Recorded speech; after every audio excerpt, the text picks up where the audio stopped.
Nama saya Inengah Kencana Putra. Saya lahir di Tabanan tahun 1957. Saya saat ini adalah sebagai dosen di program studi teknologi pangan Fakultas Teknologi Pertanian Universitas Udayana. Pendidikan saya waktu S1 saya tempuh di Universitas Udayana, kemudian S2 saya di program studi ilmu pangan IPB, kemudian S3 saya tempuh di Universitas Brawijaya. Saat ini saya juga menjabat sebagai Kepala Laboratorium Analisis Pangan di Fakultas Teknologi Pertanian Universitas Udayana. Bidang keahlian saya adalah teknologi pangan. Kemudian pada saat ini saya akan dikukuhkan sebagai guru besar di bidang teknologi pangan dan gizi.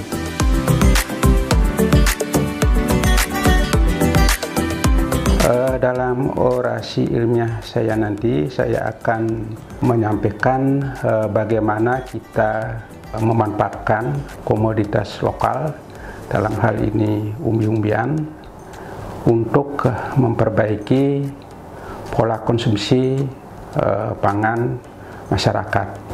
Nah, perlu diketahui pola konsumsi pangan itu adalah suatu susunan ya, apa yang kita konsumsi setiap hari ya. Ini menyangkut dalam hal jumlah maupun jenisnya. Nah, pola konsumsi pangan yang tidak baik itu akan menyebabkan kita mendapatkan ya berbagai macam penyakit ya, misalkan berbagai penyakit kronis ya. Sedangkan kalau pola konsumsi pangan kita yang bagus, itu nantinya akan membuat kita sehat ya, dan kita dapat beraktivitas dengan baik. Nah, bagaimana halnya dengan pola konsumsi pangan untuk masyarakat Indonesia saat ini ya? Berdasarkan laporan dari Badan Ketahanan Pangan Nasional ya, pada tahun 2019 itu skor pola konsumsi pangan kita adalah baru 90,8 dari skor ideal itu 100 gitu. Jadi masih kita berada di bawah skor ideal. Kenapa kita berada di bawah skor ideal? Itu ternyata disebabkan karena pola konsumsi masyarakat kita umumnya masih belum bagus gitu. Kekurangannya kita itu adalah konsumsi beras ya dan terigu kita itu masih terlalu tinggi ya. Sedangkan konsumsi produk pangan lokal kita ya, seperti umbi-umbian, kemudian sayur-sayuran, kacang-kacangan, nah itu masih di bawah acuan gitu. Perkembangan pada dekade terakhir ini itu ternyata impor terigu kita itu semakin meningkat gitu. Nah, pada tahun 2019 saja ya gitu, impor terigu kita itu sudah senilai 2,8 miliar dolar Amerika Serikat. Itu setara dengan 40 triliun ya, itu per tahunnya loh itu.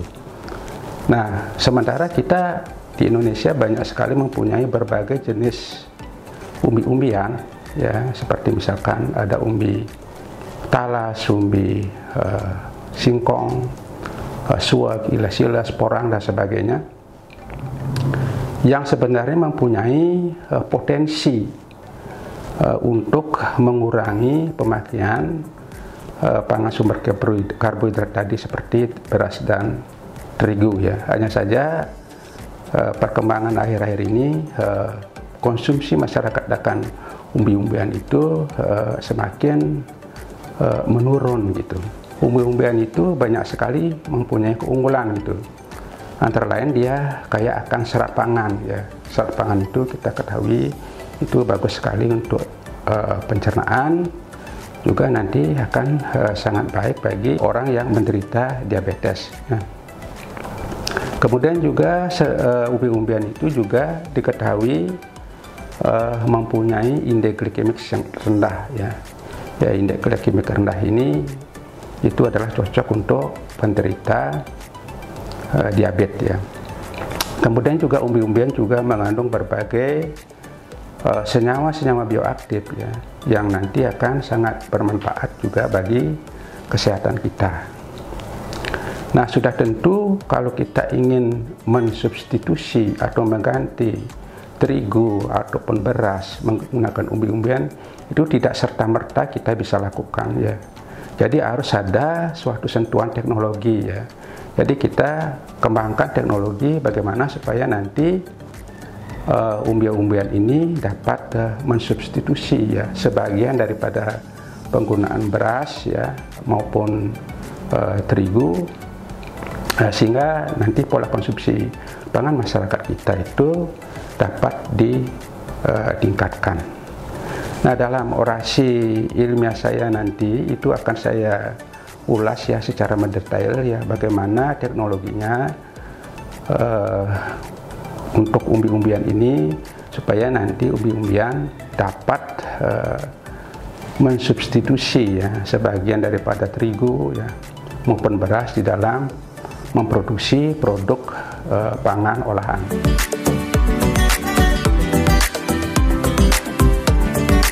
Nah, temuan saya ya, saya menemukan teknologi ya untuk mengolah umbi keladi ya menjadi tepung ya, menjadi tepung yang dimodifikasi.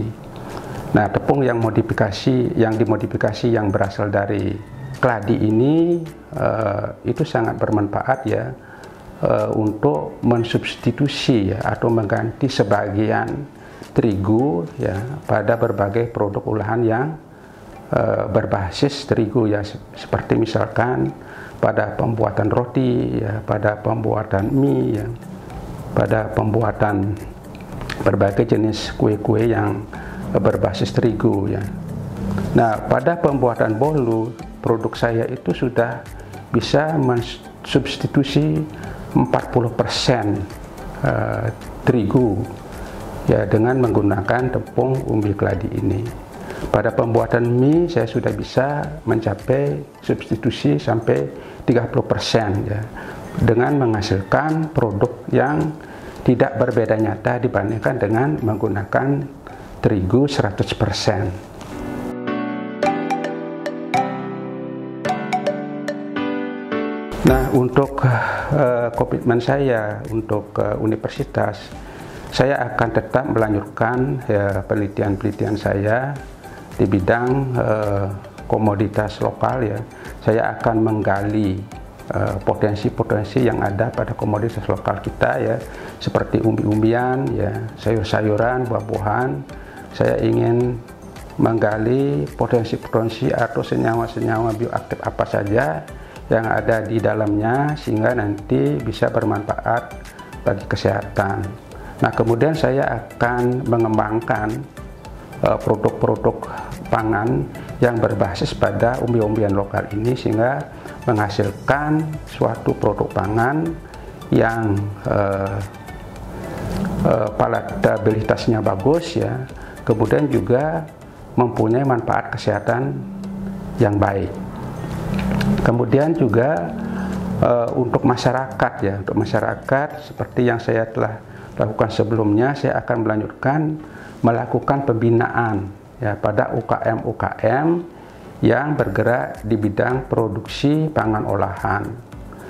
Nah, bagaimana caranya untuk membuat produk pangan olahan yang bagus, yang palatabilitasnya bagus, kemudian juga yang aman, tentunya aman dan bermanfaat bagi kesehatan. Juga pada pengusaha di sektor jasa boga ya, bagaimana kita membuat produk pangan atau makanan yang aman.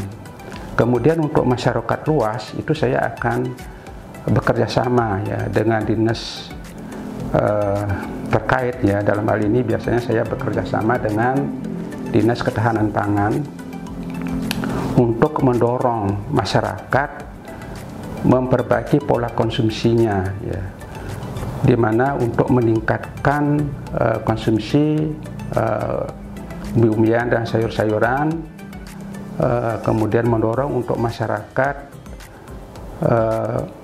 meningkatkan keragaman ya, jadi meningkatkan jenis makanan yang dikonsumsinya, sehingga nanti akan meningkatkan memperbaiki pola konsumsinya, sehingga akan tercipta masyarakat yang sehat.